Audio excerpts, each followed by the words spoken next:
akhirnya Mbok Sarinah dengan security itu tidur di warung itu, di depannya warung. Di situ ada kursi panjang dan mereka tidur itu berhadapan-hadapan kepala. Jadi singkur-singkuran lah kata bahasa orang Jawa.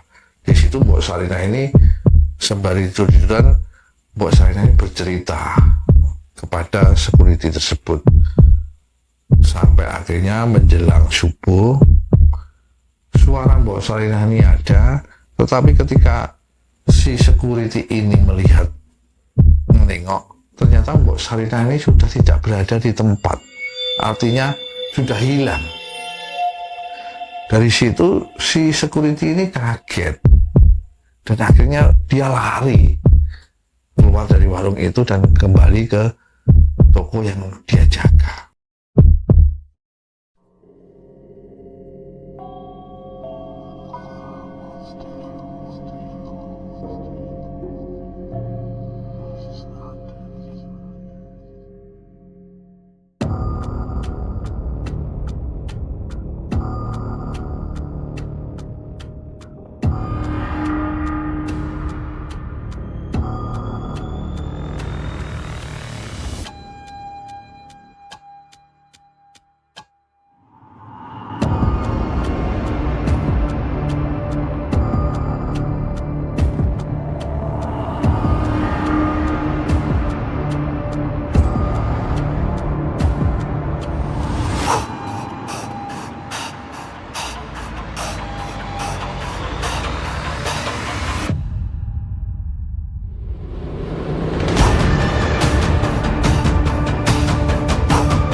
Assalamualaikum warahmatullahi wabarakatuh.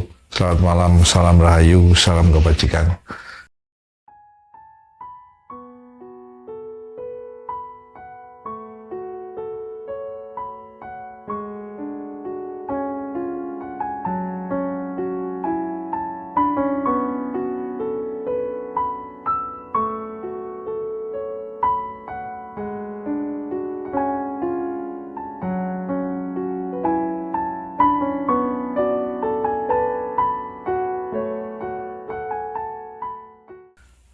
Ruang malam pada malam ini akan menceritakan sebuah kisah nyata tentang Mbok Sarinah.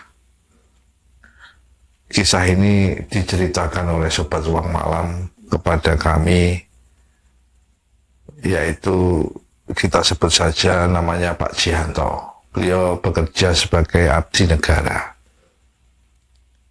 Kejadian ini dikisahkan oleh Pak Jianto dialami beliau itu pada tahun 2009. Pada waktu itu beliau juga punya hajat, sedang membangun sebuah rumah. Tetapi sebelum kami menceritakan kisah tentang Mbok Sarinah ini, saya ingin mengucapkan terima kasih yang sebesar-besarnya kepada Sobat Ruang Malam yang telah mendukung channel kami selama ini.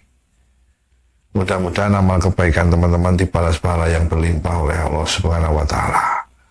Dan bagi teman-teman yang belum mendukung channel kami, saya harapkan untuk segera mendukung channel kami dengan cara share, like, dan subscribe. Masuk ke dalam cerita Pak Jianto. Pada waktu itu Pak Jianto dan teman-temannya ini sedang berkumpul di sebuah warung. Dan warung itu tidak jauh dari tempat bekerja Pak Jianto. Dan seperti biasanya yang berada di warung itu, karena sudah larut malam, hampir sekitar jam 12 malam, maka hanya ada 5 orang, yaitu pemilik warung yang perempuan dan suaminya, satu lagi Pak Jianto, dan ada 2 teman Pak Jianto di situ. Tapi sebelumnya juga saya akan menceritakan sesingkat-singkatnya bahwa tentang Mbok Sarinah. Mbok Sarinah ini adalah pengasuh dari Bung Karno, Presiden pertama Indonesia pada waktu beliau masih kecil. Pada waktu Soekarno kecil ini, beliau dititipkan oleh kedua orang tuanya kepada neneknya. Dan pada waktu itu, beliau ini diasuh oleh seorang perempuan yang bernama Mbok Sarinah. Karena pada waktu itu Mbok Sarinah pun ini juga sebatang kara, jadi beliau anak tunggal dan tidak mempunyai saudara. Akhirnya beliau ini bersedia diserai oleh nenek Bung Karno untuk mengasuh Soekarno kecil. Dan Mbok Sarinah ini mengasuh Presiden Soekarno kecil ini selama 3 tahun. Setelah itu Soekarno ini dijemput oleh kedua orang tuanya kembali untuk dibawa ke Jakarta. Selama itu, setelah peristiwa itu, Soekarno kecil dan Mbok Sarinah ini tidak pernah bertemu kembali.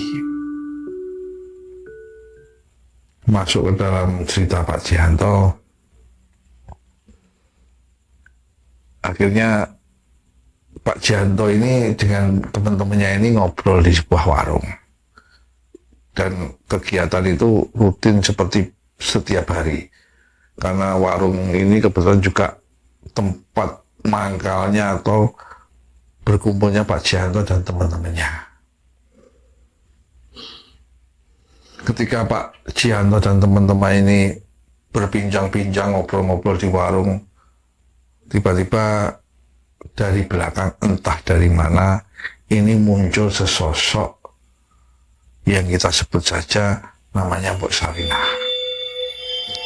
Beliau ini memakai baju kebaya hitam dan memakai jarit, juga memakai topi yang untuk petani itu. Terus beliau ini tidak memakai alas kaki atau sandal. Tiba-tiba beliau ini datang berada di belakangnya Pak Jianto, entah dari mana pada waktu itu. Cuma pada waktu itu juga Pak Jianto dan teman-teman ini dia menyambut Mbok Sarinah ini seperti biasa. Dalam arti mereka tidak sadar bahwa Mbok Sarinah ini sudah meninggal sejak tahun 1949.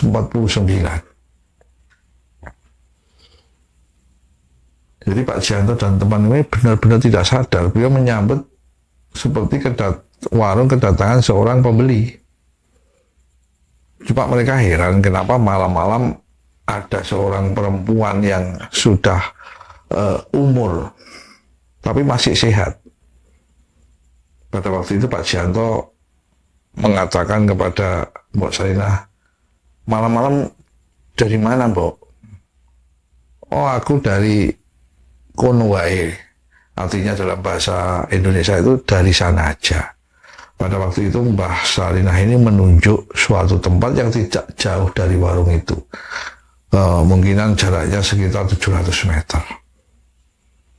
Kebetulan di situ ada sebuah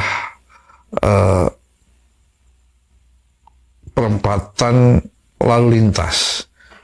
Dan Mbok Sarinah menunjuk bahwa rumahnya di sebelahnya dekat perempatan lalu lintas tersebut. Dan pada waktu itu Pak Jianto juga dan teman-teman ini tidak menaruh curiga. Dia mempersilahkan Mbok Sarinah untuk masuk. Dan pada waktu itu Mbok Sarinah ini memesan teh jahe. Sambil minum teh jahe, Mbok Sarinah ini bercerita kepada semua yang ada di warung itu. Mereka berlima termasuk Pak Jianto. Cerita-cerita, diselingi cerita itu Mbok Sarinah menunjuk kepada Pak Jianto. Dia mengatakan kepada Pak Jianto, "Loh, Le, kowe apa bangun omah?" Artinya, loh nak, apa saat ini kamu membangun sebuah rumah? Padahal pada waktu itu tidak ada yang menceritakan bahwa Pak Gianto itu membangun rumah. Dan Pak Gianto juga tidak bercerita bahwa saat itu, pada tahun 2009 itu, dia membangun rumah. Dari situ Pak Gianto ini masih belum sadar bahwa siapa yang di hadapan beliau ini sesungguhnya bukan sesosok manusia. Pada waktu itu Pak Gianto hanya kaget dalam hati. Terus akhirnya Mbok Sarinah ini bangun dari tempat duduknya. Pada waktu itu Mbak Sarinah ini dia duduk di bawah dan kakinya ini selonjor. Dan pada waktu itu Pak Gianto sempat melihat telapak kaki dan kaki Mbok Sarinah ini sangat bersih sekali. Pada waktu itu Pak Gianto pun heran, tapi beliau masih belum sadar. Padahal Mbok Sarinah ini tidak memakai alas kaki, tetapi kenapa kakinya ini sangat bersih sekali. Akhirnya Mbok Sarinah ini bangun dari tempat duduknya, dia duduk di samping tempat duduknya Pak Gianto. Pada waktu itu Mbok Sarinah mengatakan bahwa, "Le, kowe lek bangun omah, kowe golek godhong kluwih sing siji tibane mlumah, sing siji tibane mulep. Sing keloro kowe golek pring sing wernane kuning. Pring kuning sing artinya hanya satu ruas." Terus berikutnya Mbok Sarinah ini mengatakan lagi, "Terus tukok nondok banyak karo jok bakal. Lek golek syarate biasane nanggone omahku enek. Aku biasanya manggon nek ora nanggone kono, artinya tempat yang ditunjuk tidak jauh dari tempat tersebut. Selain itu ada 3 tempat. Dan yang satu tempat ini adalah rumah dulunya ditempati Ibu Megawati yang berada tepat di belakang rumah sakit Dr. Sudono Madiun. Tetapi Pak Gianto ini tidak untuk mencari syarat-syarat yang diberikan Mbok Sarinah itu di tempat ini, tapi di tempat yang salah satunya lagi, yaitu di Jalan Muria. Setelah itu Mbok Sarinah ini juga ngomong bahwa kepada Pak Gianto bahwa Pak Gianto ini mempunyai sesuatu pusaka yang dibawa, dan itu pemberian dari orang tuanya. Pada waktu itu Pak Gianto juga kaget, kok Mbok Sarinah ini kok tahu apa yang dimiliki oleh dirinya dan kejadian apa yang selama ini dia alami. Dari situ Pak Gianto ini juga masih belum sadar bahwa siapa yang dihadapi, bahwa di hadapannya ini bukan seorang manusia. Karena Pak Gianto merasa bahwa semua yang berada di situ ini tahu dan melihat dan bisa berbicara dengan Mbok Sarinah. Artinya pikiran-pikiran yang negatif beliau singkirkan. Sampai akhirnya berbicara, karena sudah larut malam, Pak Gianto ini pamit pulang. Begitu juga warung ini juga ditutup.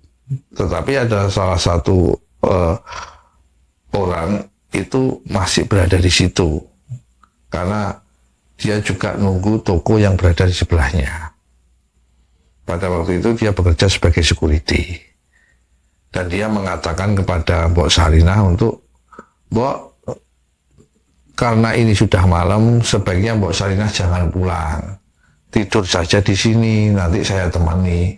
Akhirnya Mbok Sarinah dengan security itu tidur di warung itu, di depannya warung. Di situ ada kursi panjang dan mereka tidur itu berhadapan-hadapan kepala. Jadi singkur-singkuran lah kata bahasa orang Jawa. Di situ Mbok Sarinah ini sembari tidur-tiduran, Mbok Sarinah ini bercerita kepada security tersebut. Sampai akhirnya menjelang subuh, suara Mbok Sarinah ini ada, tetapi ketika si security ini melihat, menengok, ternyata Mbok Sarinah ini sudah tidak berada di tempat. Artinya sudah hilang. Dari situ si security ini kaget. Dan akhirnya dia lari keluar dari warung itu dan kembali ke toko yang dia jaga. Keesokan harinya, siang-siang itu Pak Jianto ini kembali lagi ke warung untuk berkumpul dengan teman-temannya lagi. Dari situ si security ini juga kebetulan ada di situ. Artinya dia selepas dinas malam, dia istirahat sebentar di rumah, dia kembali ke warung itu. Dia ingin menceritakan kejadian semalam ketika mereka semua ini, Pak Jianto dan pemilik warung dan satu temannya sudah tidak berada di situ.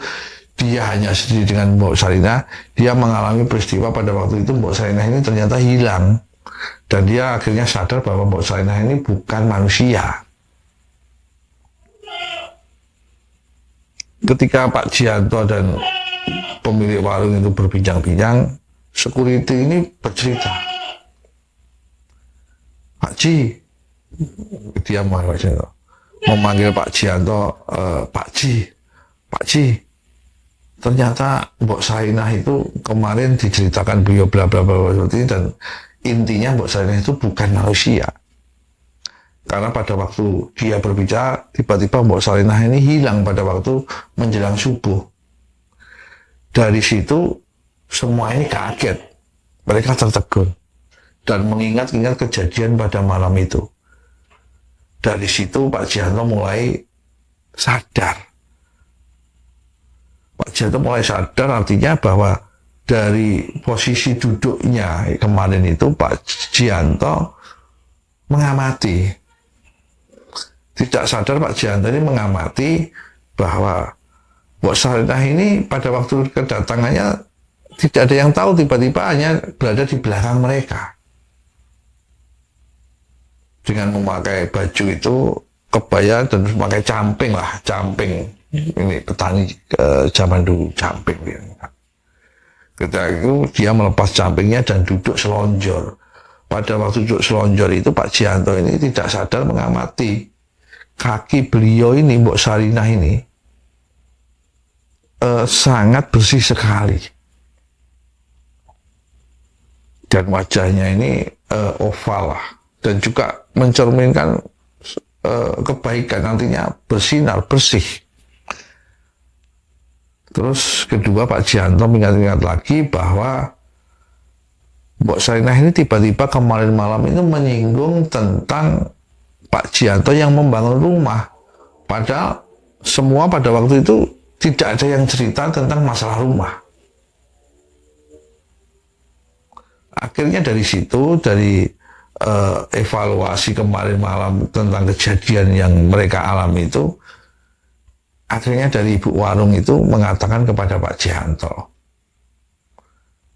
bahwa apa yang dikatakan Mbok Sarinah kemarin malam tentang syarat untuk mendirikan rumah itu untuk dituruti saja. Harapannya bahwa itu sesuatu yang baik, karena tidak semua orang mengalami kejadian seperti malam itu. Tiba-tiba didatangi oleh seseorang dan diberikan wejangan-wejangan yang sangat bagus.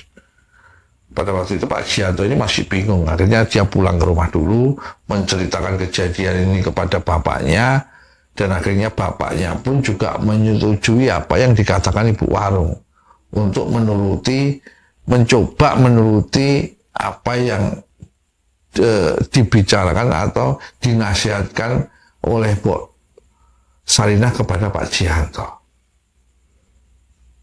Akhirnya sore hari sekitar habis maghrib, Pak Jianto ini berjanjian kepada ibu pemilik warung dan suaminya pergi ke Jalan Muria untuk mencari sesuatu yang dipesankan oleh Mbok Sarinah. Dan Mbok Sarinah ini pada waktu itu berpesan bahwa dia berada di rumah itu setelah habis maghrib. Makanya Pak Jianto ini berjanji dengan kedua temannya ini untuk mendatangi rumah Mbok Sarinah setelah maghrib. Sesampainya di Jalan Muria, Pak Ji dan kedua temannya ini kaget. Ternyata rumah yang mereka datang ini adalah rumah kosong. Dan di situ tidak ada siapa-siapa. Akhirnya Pak Ji ini menunggu lama. Dia duduk pada waktu itu, di situ ada tempat duduk kayak tempat untuk duduk pada bangunan zaman-zaman dahulu. Pak Ji menunggu di situ sampai lama, tidak ada yang keluar. Ditemani kedua temannya itu, yang pemilik warung itu. Tiba-tiba dari dalam rumah, dari pintu rumah kosong itu keluar 3 sosok ular yang menurut Pak Ji sangat besar sekali. Ketiga-tiganya ular itu keluar dari rumah pelan-pelan dan menurut Pak Ji ini ukurannya sangat besar, sampai selengan orang dewasa. Jumlahnya 3 ular. Ketika ular ini keluar, Pak Ji langsung dia bangkit dari tempat duduknya, dia berjaga-jaga. Hatinya juga berdebar-debar takut karena ada ular yang besar-besar, jumlahnya 3. Pada waktu itu Pak Ji mengamati gerakan ular itu. Salah satu ular ini belok ke kanan dari rumah itu, yang salah satunya ular lagi ini belok ke kiri, yang satunya ini berjalan lurus keluar dari arah rumah itu. Dan Pak Ji tidak bisa melihat ke semuanya. Akhirnya dia istilahnya itu ngetut nih, atau dia mengikuti ular yang satu ini yang keluar dari rumah yang dimaksud Mbok Sarinah itu, rumah kosong itu. Jika diamati Pak Ji, ular itu menuju ke selokan dan diikuti Pak Ji akhirnya menghilang. Dari situ Pak Ji semakin sadar bahwa Mbok Sarinah ini yang kemarin mereka temui ini bukan manusia. Dan ketika dia bertamu di situ, mereka disambut oleh 3 ular yang sangat besar-besar. Dan Pak Ji yakin bahwa ketiga ular ini bukan ular sembarangan. Ini ular yang menjaga rumah itu dan juga sebagai utusan dari Mbok Sarinah karena kedatangan tamu. Ketika Pak Ji ini kebingungan, dia melihat pohon yang berada di depan rumah itu. Ternyata diamati Pak Ji bahwa itu pohon kluweh yang dikatakan oleh Mbok Sarinah. Akhirnya Pak Ji ini mencari daun yang jatuhnya ini tertidur dan agak terbuka. Artinya melemah atau murep lah bahasa Jawanya. Bahasa Jawanya seperti itu. Diambil 1. Yang jatuhnya melemah diambil 1, yang jatuhnya murep, tengkurap, itu juga diambil 1. Terus diamati lagi oleh Pak Ji. Di situ juga ada pohon bambu kuning. Akhirnya Pak Ji ini karena sudah persiapan, dia memang mau mencari apa yang dikatakan Mbok Sarinah itu, dia langsung mengambil gergaji dan dia menggergaji bambu itu 1 ros untuk ditanam di rumahnya, diambil. Terus akhirnya untuk telur banyak dan cok bakal, Pak Ji ini akan memberikan ke pasar, artinya dia akan beli ke pasar setelah dari rumah itu. Belum Pak Ji ini beranjak dari rumah, Pak Ji ini didatangi seseorang, dan seseorang ini ternyata tetangga dari rumah kosong itu. Dia mengatakan, tanya kepada Pak Ji, "Loh Pak, sampean di sini ini nunggu siapa?" Terus akhirnya Pak Ji ini menceritakan kronologisnya ceritanya. Dan jawaban dari tetangga rumah kosong ini sangat mengejutkan Pak Ji, bahwa dia mengatakan kepada Pak Ji bahwa tidak sekali ini. Jadi selain Pak Ji ini sudah banyak orang yang mengalami peristiwa seperti Pak Ji. Artinya dia disuruh datang ke tempat itu, ternyata rumah kosong. Dari situ akhirnya Pak Ji ini, ya dia berdoa mudah-mudahan Mbok Sarinah ini adalah sosok yang baik dan membantu Pak Ji dan kawan-kawannya, asalnya memberi nasihat yang baik lah, tidak makhluk yang mengganggu. Dari situ akhirnya Pak Ji ini pamit, dia pulang pamit. Pada waktu pulang, Pak Ji langsung belanja, beli telur banyak dan cok bakal. Setelah itu semua alat-alat yang saat-saat yang diberikan oleh Mbok Sarinah akhirnya ditanam di pojok-pojok rumah dari Pak Ji. Dari situ Pak Ji ini masih kepingin tahu tentang Mbok Sarinah. Akhirnya dia, setelah dia menanam salat-salat itu di rumahnya untuk membangun rumah, dia menelusuri lagi Pak Ji ini apa yang dikatakan Mbok Sarinah tentang dia berada di rumah-rumah itu. Ternyata semua rumah yang ditunjukkan oleh Mbok Sarinah ini adalah rumah kosong semua. Dan salah satu rumah kosong ini adalah rumah sejarah yang pernah ditinggali Ibu Megawati dan juga pernah ditempati oleh Presiden Soekarno. Dari situ Pak Ji ini akhirnya sadar bahwa yang mendatangi dia dan teman-temannya pada malam itu adalah sesosok Mbok Sarinah. Mbok Sarinah yang pernah mengasuh Pak Karno. Dan Pak Ji ingat pada waktu itu Mbok Sarinah juga bercerita tentang Pak Karno, bahwa dia pernah bertemu dengan Pak Karno setelah beberapa lama tidak ketemu di sebuah tempat yang tersembunyi, artinya tidak ada apa-apa, seperti lapangan yang di situ ada sebuah padang rumput, dan disitulah Pak Karno itu berada, dan disitulah bertemunya lagi Mbok Sarinah dengan Pak Karno. Dan pada waktu itu Mbok Sarinah juga mengatakan bahwa Pak Karno ini belum meninggal, artinya moksa dan masih hidup, berada di sebuah tempat yang seperti padang rumput, dan disitulah. Di balik cerita ini juga ada cerita lagi tentang Mbok Sarinah. Setelah beberapa hari kemudian, ayah dari Pak Ji ini mengatakan kepada Pak Ji bahwa, "Ji, Mbok Sarinah kemarin juga menemui tetangga kita." Loh, menemui gimana Pak? Akhirnya ayah Pak Ji ini bercerita bahwa Mbok Sarinah ini juga menemui tetangganya Pak Ji. Pada waktu itu suruh mengantarkan ke tempatnya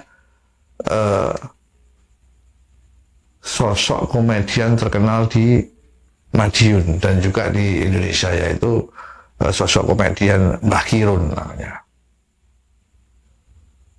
Dia disuruh mengantarkan ke rumahnya Kirun, karena pada waktu itu Mbok Sarinah ini mengatakan kepada tetangga Pak Ji itu bahwa pada waktu itu Mbak Sarinah mengatakan bahwa si aku nang omahe Kirun, tak aku terno nang omahe Kirun.